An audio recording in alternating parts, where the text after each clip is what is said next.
गुरुदेव, आजकल के youth generation का एक सबसे बड़ा दिक्कत है कि वो संघ या किसी भी उससे जुड़ना नहीं चाहते धार्मिक क्रियाओं से, क्योंकि उनको व्यवस्थाओं में बहुत ज़्यादा नियमों का पालन करना पड़ता है। आहार देने के पहले उनको लगता है जाएंगे तो ये नियम मिलेंगे, वो नियम मिलेंगे, और अगर मंदिर में अभिषेक करना है तो धोती दुपट्टा चेंज करने के लिए सबके सामने कपड़े चेंज करने हैं, या ये है वो है, बहुत प्रॉब्लम्स बताते हैं।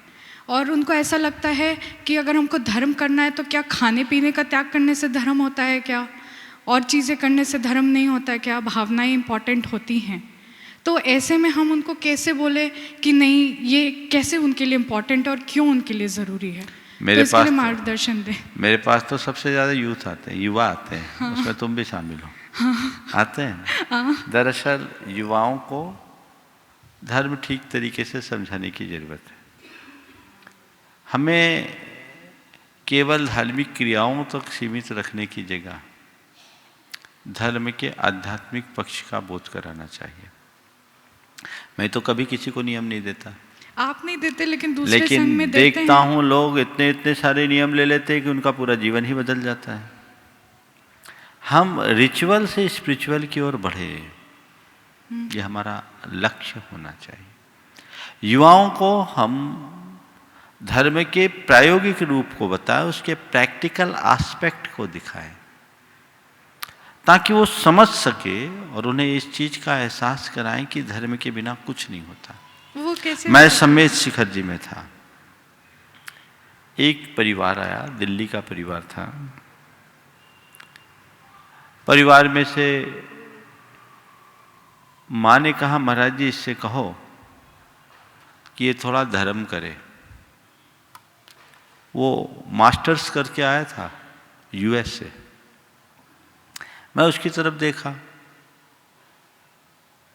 तो उसने बोला, महाराज जी मैं धर्म क्यों करूं, मुझे तो लगता है कि ये सब वेस्टेज ऑफ टाइम है। मैंने कहा ठीक। मैंने उससे पूछा, ये बताओ तुम अपने नेगेटिव इमोशंस पर कंट्रोल करना चाहते हो? बोले हाँ चाहता हूं। बैड हैबिट्स को पसंद करते हो, बैड हैबिट्स से बचना चाहते हो? बोले बचना चाहता हूं। अच्छी बात है। अपने अंदर पॉजिटिविटी डेवलप करना चाहते हो? बोले डेवलप करना चाहता हूं।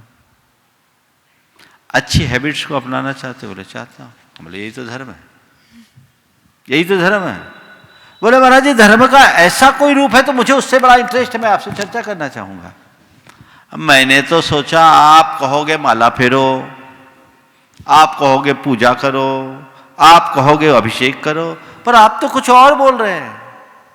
हमने कहा मैं कुछ और नहीं बोल रहा, जो और बोलते वही मैं बोल रहा हूं, पर मेरा तरीका अलग है।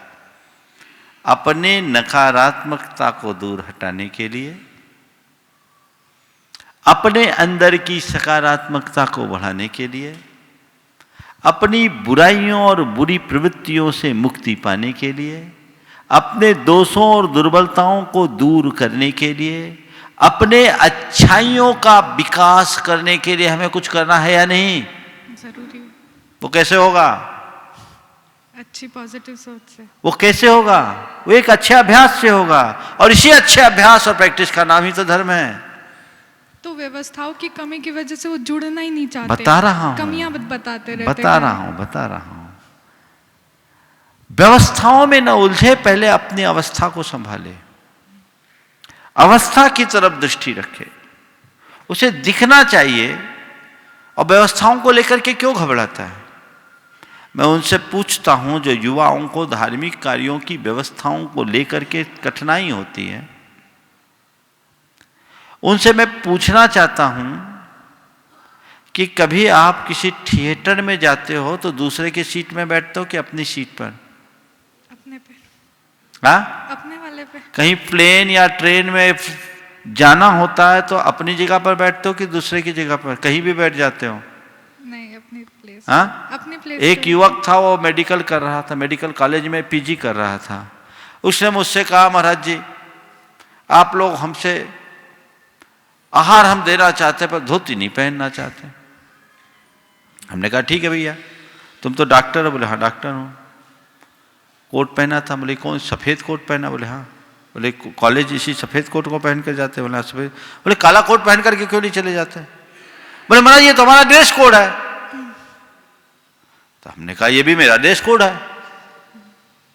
तुम वहां ड्रेस कोड अपनाने को तैयार हो, जो सफ़ेद कोट पहन करके एक मेडिकल कॉलेज में कोई डॉक्टरी पढ़ने वाला या डॉक्टर जाता है, वो कोट पहन करके किसी की शादी के रिसेप्शन में तो नहीं जाता ना, नहीं।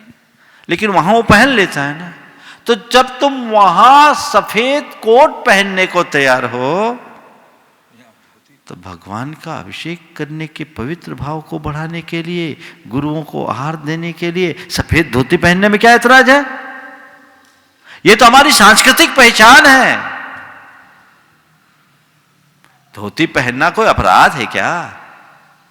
उन्हें इस बात का गर्व होना चाहिए, और धोती पहनना भी एक कला है। उसको इस चीज को सीखना चाहिए। इसके प्रति अगर उसकी रुचि होगी तो 100 काम छोड़ करके वो करेगा। तो अरे ये मुझे करना होगा, दरअसल उसको कुछ करना नहीं है, बहानेबाजी है। और बहानेबाजों का कोई ठिकाना नहीं होता। तो युवाओं को ठीक तरीके से समझाने की जरूरत है, युवाओं को भी समझने की जरूरत है। और युवाओं को सबसे पहली बात मैं ये कहता हूं, अपनी परंपराओं, अपनी रीतियों और अपनी सांस्कृतिक पहचान को बनाकर चलना चाहिए। आज सब पाश्चात्य बनते जा रहे हैं। उसमें क्या होगा?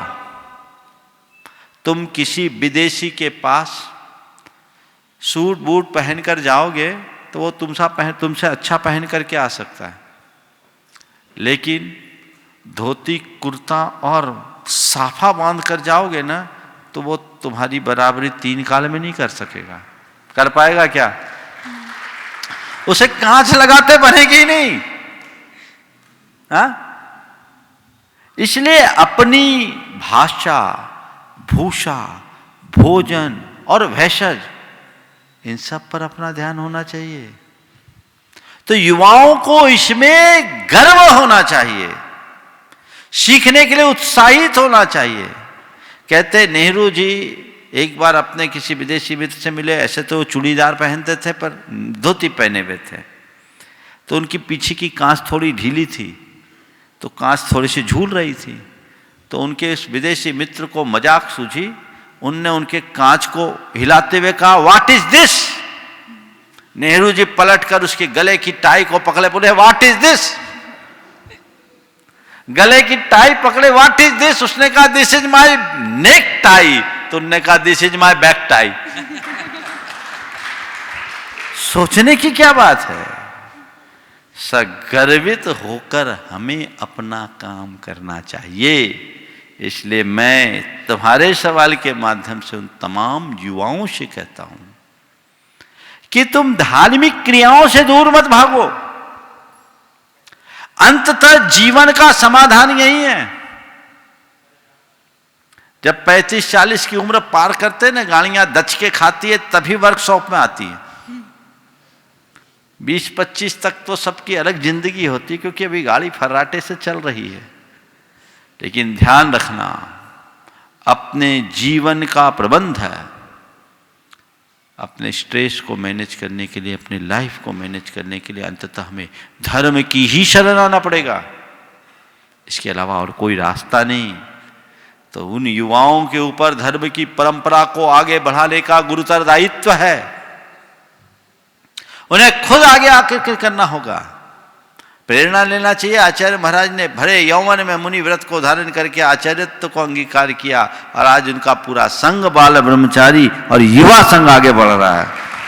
आगे बढ़ो, जीवन को सकारात्मक दिशा दो, तब जीवन में कुछ खास उपलब्धि होगी।